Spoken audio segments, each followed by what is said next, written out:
जब संसद में पहुंच जाते हैं तो किरण रिजिजू कहते हैं कि बहुत कैजुअल है राहुल गांधी। टोपा होगा एकदम। सबसे पहली बात तो कोई ड्रेस कोड नहीं है पार्लियामेंट का, टी शर्ट में कोई नहीं आ सकता। संजीदगी, आप सूट पहन के आएंगे तो आप संजीदा है। जो इस देश का गरीब गुरबा जो धोती कुर्ता पहनेगा वो संजीदा नहीं है, जो टी शर्ट पहनेगा वो संजीदा नहीं है। संजीदा सिर्फ 10 लाख का जो सूट पहनता है वो है। इतना सन्नाटा क्यों है भाई? संसद का आप जिक्र कर रहे हैं, ये भी आरोप लगते हैं कि कंस्ट्रक्टिव आप कुछ करते नहीं, संसद को डिस्ट्रैक्ट करने का काम करते हैं, तख्तियां लेकर पहुंच जाते हैं, वेल में आ जाते हैं, नारेबाजी करने लग जाते हैं। संसद ऐसे नहीं चलेगा। संसद ऐसे चलेगा कि आदरणीय स्पीकर साहब आएंगे, चेयर पे बैठेंगे और उसके बाद कहेंगे बच्चों अटेंडेंस लगाओ।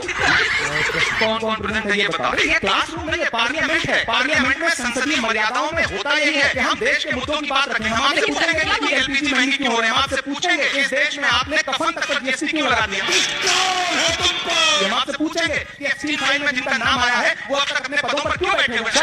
और जब हम ये पूछेंगे तो आप कहेंगे आप संसदीय मर्यादाओं का अपमान करें।